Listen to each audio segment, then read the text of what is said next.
Most people have been to a museum or two in their lifetime.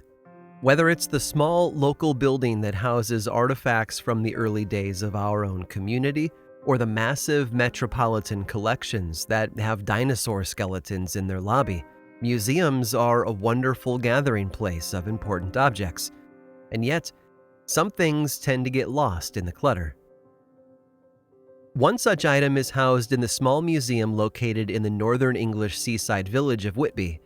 There, hidden among old maps, Victorian clothing, and Bronze Age weapons, is something that few people have seen: a mummified human hand. Now, you might expect that sort of thing to be Egyptian or Peruvian, but this hand is most likely local in origin. It was found about a century ago by a local historian and donated to the museum to keep it safe, because it is one of the only surviving examples of an ancient tradition known as the Hand of Glory. We know where these hands come from, of course. They were most commonly removed from the arms of criminals. It was seen as a practical punishment for the crime of theft, both as a way to prevent the thief from doing it again and to warn others of the consequences if they were to do the same. But these severed hands also carried a secondary meaning. They were magical objects of great power. After the hand of a criminal had been removed, it was drained of blood, pickled, and then dried in the sun before being covered in wax. Some owners used the object as a candlestick, shaping the fingers around the shaft of a candle, while others literally used the fingers as candles, lighting the tips when necessary. Why? Well, one reason was that it was believed that owning and using one of these hands protected a home from burglary, a sort of medieval home security system. Another tradition holds that criminals could tap into the power of the hand to obtain supernatural abilities, such as invisibility or unlocking doors. It's an idea known as sympathetic magic, a belief that objects could have powers related to their appearance or origin story. All of it adds up to a larger idea, though: the belief that the human body, however temporary and fragile it might be, also contains incredible power, and that this power can be transferred to others. And rather than extinguishing that power, death can oftentimes be the key that unlocks its fullest potential. All you need is a human corpse, a pressing need, and a very strong stomach. I'm Aaron Mankey, and this is Lore.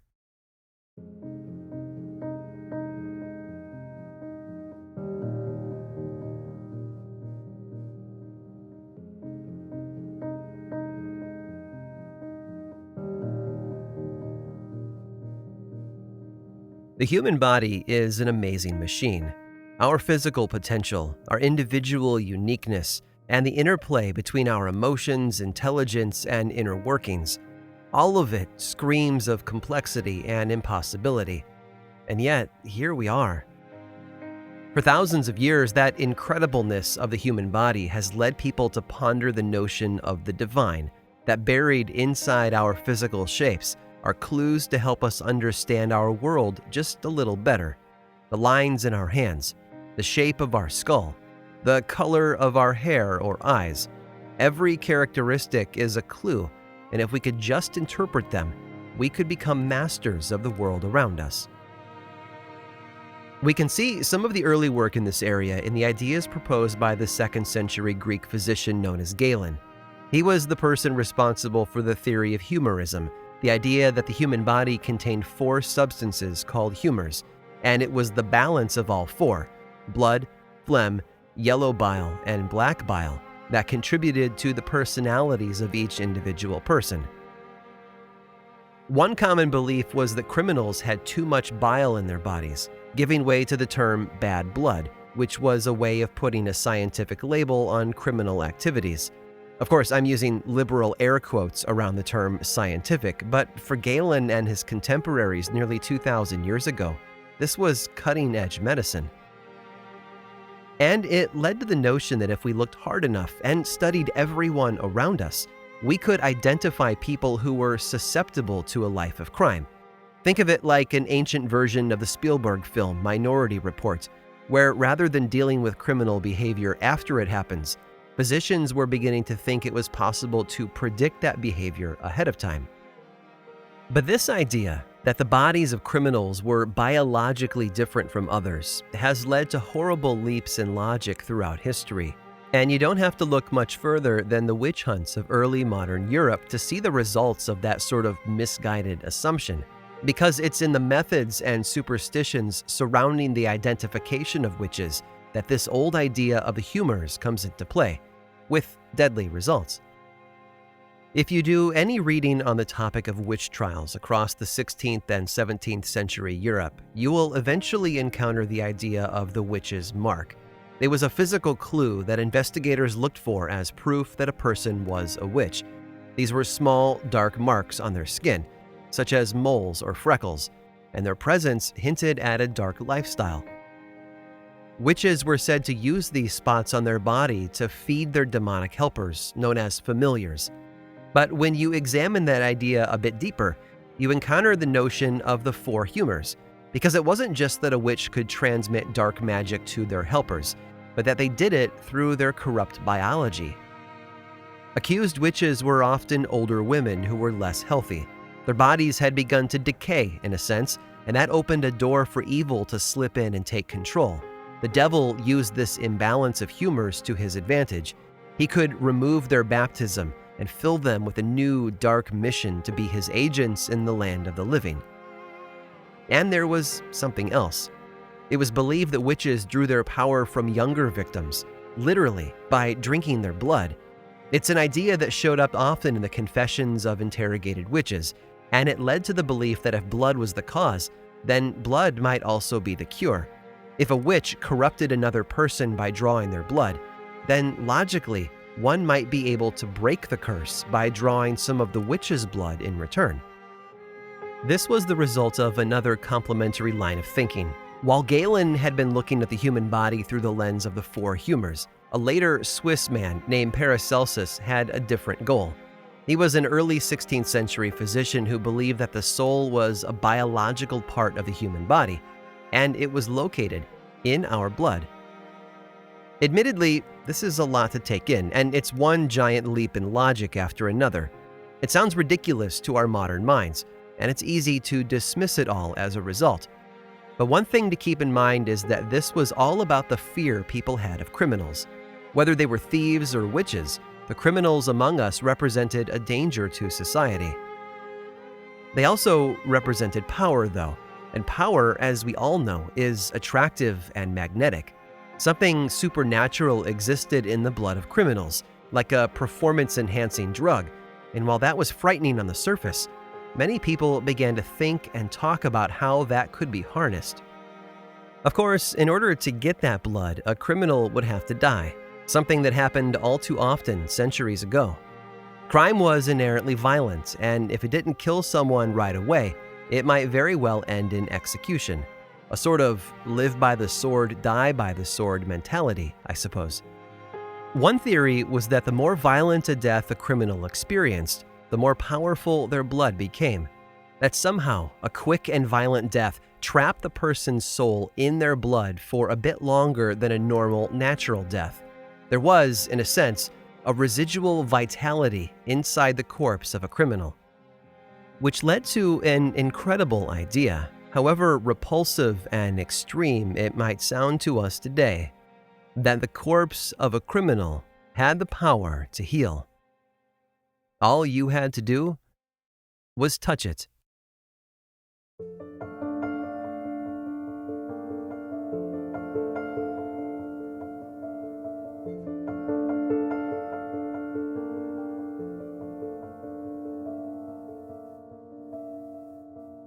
I've said it before, but it bears repeating. There was very little about the practice of medicine that was scientific prior to the 20th century. It was basically a weird combination of religious convictions, folk medicine, and straight-up guesswork. Which is why human fat was an actual thing people used on their own bodies. Long before Brad Pitt and Ed Norton were making soap from it, People in the 17th and early 18th centuries were rubbing human fat on their sore feet and low back. In fact, it was so common that it was considered a precious commodity. Where they obtained it is something I'll cover in a moment. But first, let me answer the biggest question of them all. Why? Well, it echoes back to that concept I talked about earlier, known as sympathetic magic. A modern example would be the voodoo doll, which is crafted to resemble a specific person, allowing the owner to harm that person by harming the doll. In a similar way, sympathetic magic drove people to use human fat as a salve for issues that connected to their own body. But it didn't stop there. Using that same system of logic, people used powdered blood to treat bleeding. They also ground up human skulls and prescribed the dust as a cure for dizziness, because like treated like as far as they were concerned. So however taboo it might seem to us, it made sense. And in doing so, all of this gave rise to the idea of corpse medicine, that actual parts of human corpses could be harvested and used as curative treatments for all sorts of common ailments. Of course, the concept wasn't new, just the name itself, and it actually has roots in the 1st century. Thanks to the writings of the Roman physician Pliny the Elder, there are accounts of people rubbing their sore gums with the tooth of someone who died a violent death. Another of his stories records a common prescription for epilepsy, which was to drink fresh spring water in the middle of the night out of the skull of an executed man. As the ancient world transformed into the Middle Ages, and that in turn gave way to the Enlightenment, it would be easy to assume that primitive ideas like these faded away. Instead, they seemed to thrive. And one of the most common traditions that permeated the 18th and 19th centuries was known as the hanged man's hand. How did it work? Well, traditionally, people who suffered from skin conditions, or things that could be felt or noticed beneath the skin like tumors or goiters, would come to the public hanging of a criminal. Then, after it was all over, they would approach the executioner, who would take the dead man's hand and brush it over the infected area. Sometimes touch was all that mattered, but others believed the number of strokes was significant, especially the number 9. According to historian Owen Davies, who is hands down the expert on all things corpse medicine, the first recorded case of the hangman's hand appeared in 1758, with the final one being noted over a century later in 1863. Folks, that's not a long time in the grand scheme of things, which flies in the face of the idea that these were primitive people. I also want to point out the key player in a lot of these traditions was the executioner. It makes sense when you stop to think about it. If the most powerful corpse medicine comes from the bodies of those who died violent deaths, the most dependable place to find them would be one of the frequent public hangings that took place in your town or county. Because the executioner was the gatekeeper between the crowd and the body, they quickly became seen as a sort of dispenser of healing remedies, which was ironic because at the same time, they were some of the most hated individuals in society. Yes, they were simply doing their job, but a lot of people saw them as little better than the criminals they killed. In fact, that reputation made it difficult to find people willing to work as executioners. It was a dishonorable trade, and those who took on the job became social pariahs, an attitude that became almost superstitious over time. You could never enter the home of a hangman, or even touch him, without bringing dishonor upon yourself. Except for one special moment. That moment when they stood before the crowd and performed their sworn duty by executing the latest criminal. In these moments, everyone seemed to forget that stigma and instead made it their goal to be as close to him as possible. Lines would form, filled with the sick and dying, all of whom were simply looking for a cure or relief or some sort of supernatural fix that could make them whole again. But not all executions were bloodless hangings, and not all people were content to rely on touching for the cure they were desperate to receive. Few ailments were truly skin deep, and many people understood that for their sickness to be addressed, they had to interact with these corpses in a less traditional way. Sometimes, they had to eat them.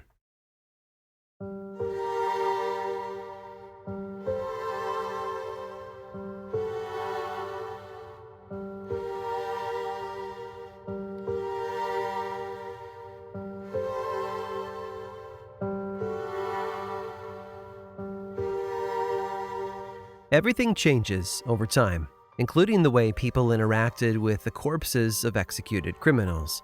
And there were a couple of reasons for that. First, not every ailment was external. There were all sorts of conditions that seemed to be rooted deep inside the human body, and simply rubbing a dead man's hand on your skin just didn't feel like it was enough. So ancient folk medicine, involving herbs and potions and various ingestible cures, began to blend with these new expectations. What was born has been given a bizarre and complex name by historians and anthropologists: medicinal cannibalism. And of course, you'll probably have a few questions about it. Without going into too much detail, cannibalism as a way to find medical cures was already an ancient idea by the 17th century. One first-century Greek physician named Celsus noted that a common treatment for epilepsy was to drink blood from the slashed throat of a gladiator while it was still hot. Pliny the Elder, who I mentioned earlier, records similar advice, and even Paracelsus recommended it about 1,500 years later. Why? Well, there was an ancient belief that the vitality and life force of a person was contained within the blood, trapped and available to the living. Paracelsus referred to this life force in his work, as did Leonardo da Vinci. He described it in the way we might describe picking a tomato. The moment it's removed from the vine, it dies, and yet it still has the power to nourish us and sustain our health. But I said there were at least two reasons for the change in our interaction with criminal corpses. The second is more forceful, and yet incredibly logical. Back when executions were done by hanging, the body was frequently left on the gallows for an extended period of time, which meant people could arrive late and still benefit from the dead man's touch. But when beheading replaced hanging, all of that changed. No longer was there a powerful, available cure just hanging in front of you for days on end. Beheadings were quick and messy, and cleaned up almost immediately. So people who still believed in corpse medicine had to adapt, and out of desperation, along with a bit of superstition, they set their focus on blood. A large portion of these instances were either epileptic patients or those who wanted to help them. Some would come forward and drink the blood right there, as the executioner watched. Others would approach and request that a small vessel be filled with the blood, which would then be taken home and used there. But the key was, as always, a violent death. And according to historian Owen Davies, sometimes the executioner's assistants would take charge by collecting the blood in large containers.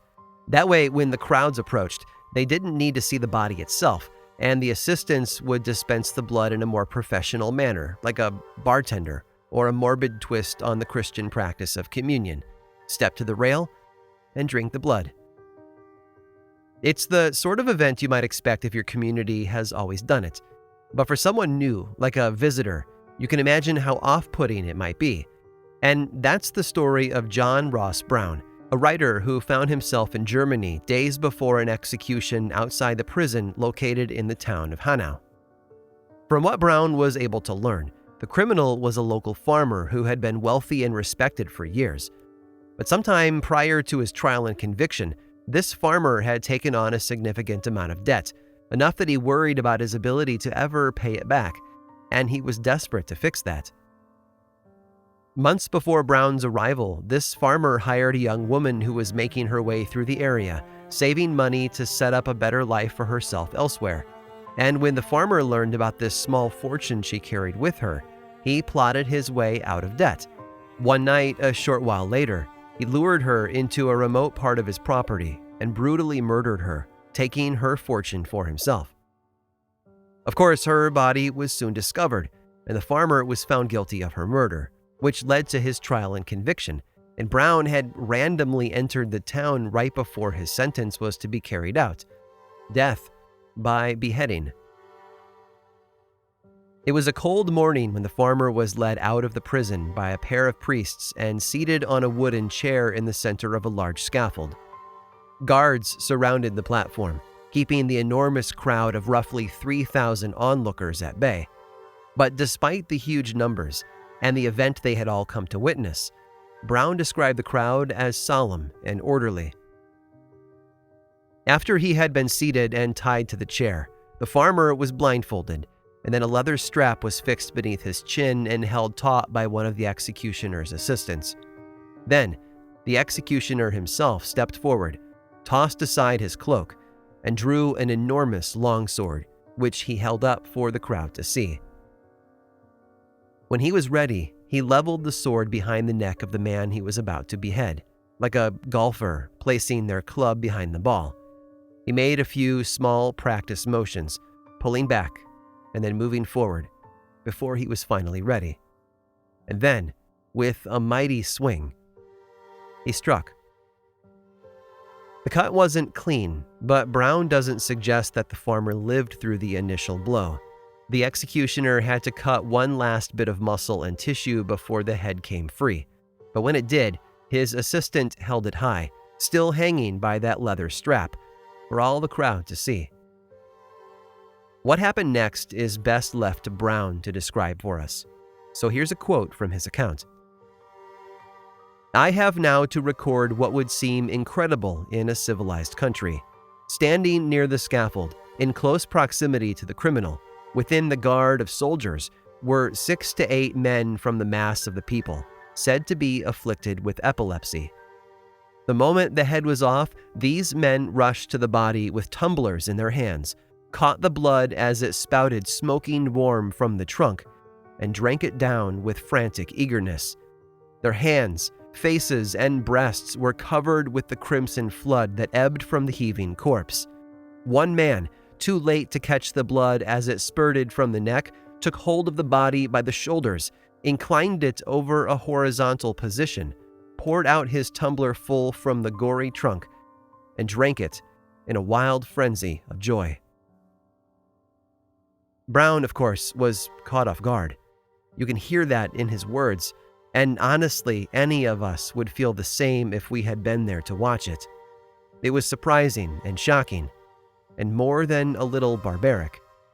But aside from descriptions of the farmer's death and the rush to consume his still hot blood, there is one more detail that makes this event all the more unbelievable, despite the fact that it actually happened. The year that it took place. It wasn't the Middle Ages, or even the 16th century. No, it was the very same year that the American Civil War began. 1861.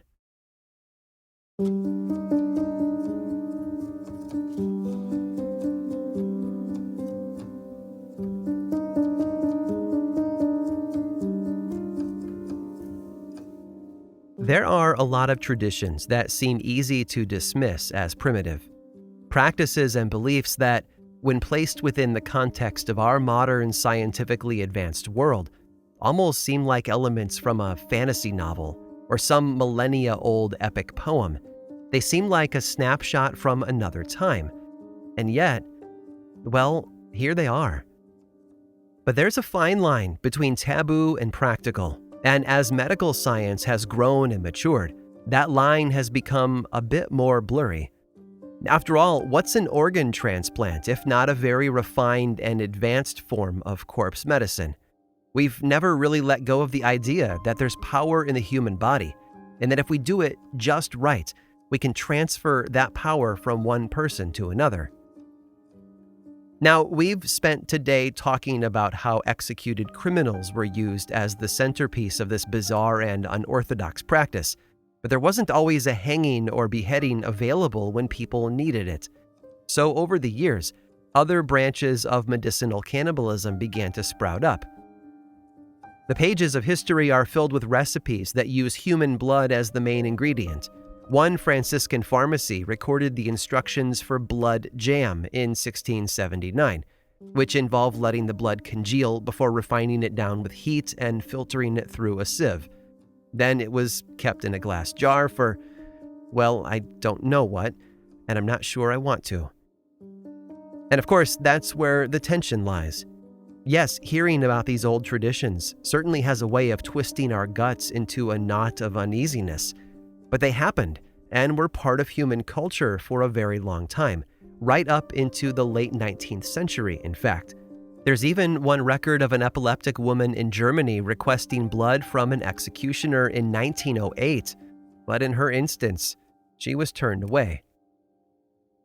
Practices like that seem ancient and have thankfully faded away from their place of prominence, but others are still here with a modern twist.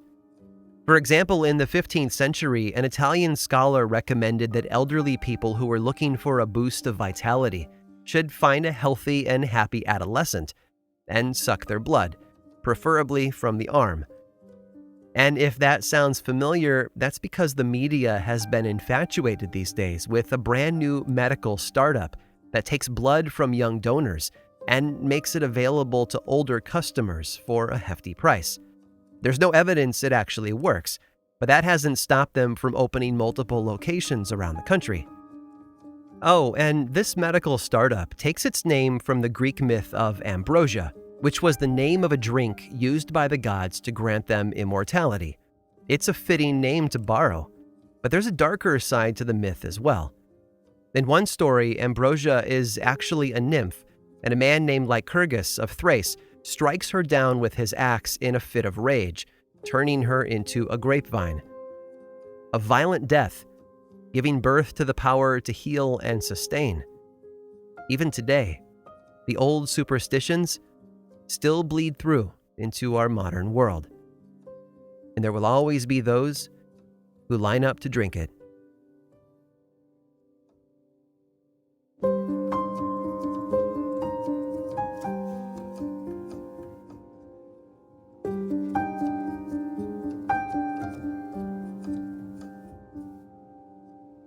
After everything we've discussed today, you would think I've covered all the bases when it comes to medicinal cannibalism. Sadly, though, that's pretty far from the truth, and I've picked out one more bit of story that I think you're going to love. Stick around after this brief sponsor break to hear all about it.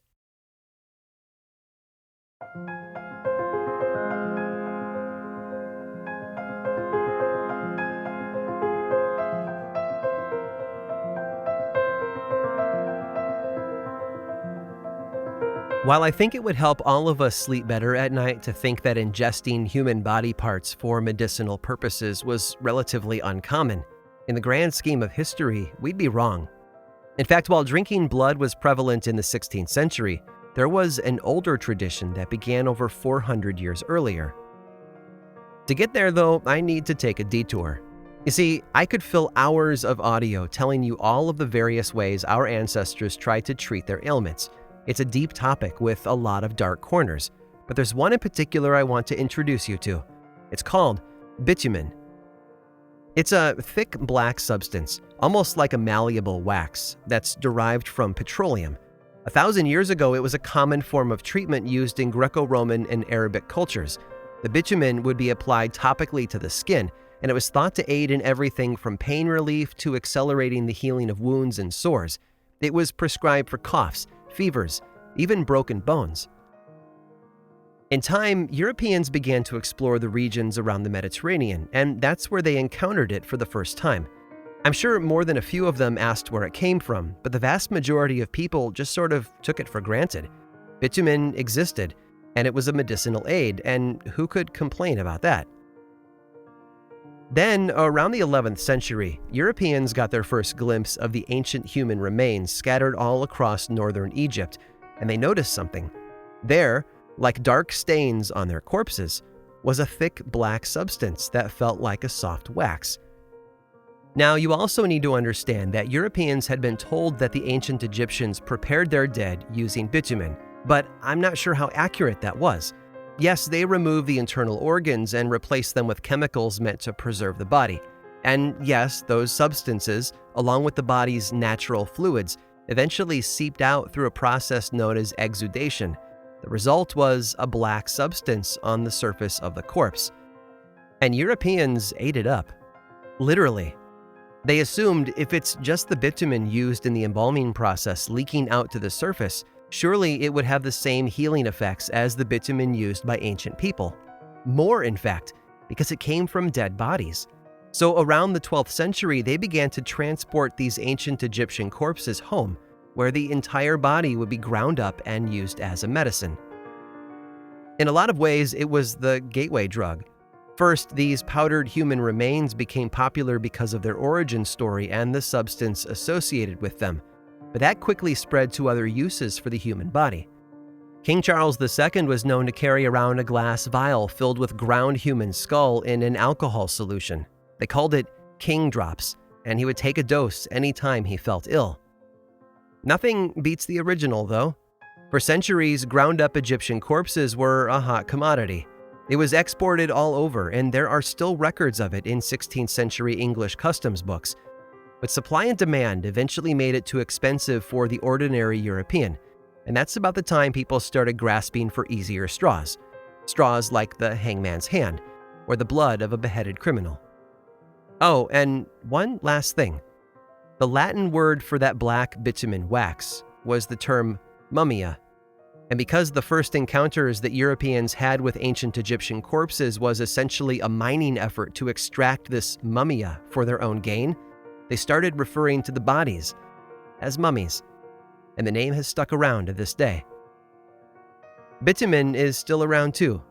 In fact, you probably saw some today, because it's the main ingredient in asphalt, the substance we use to surface our roads. And hopefully now, every time you see it, you'll be reminded of how far humans have traveled over the years. No matter how you wrap it up, there's no escaping an awful truth. Some people will do anything to feel better.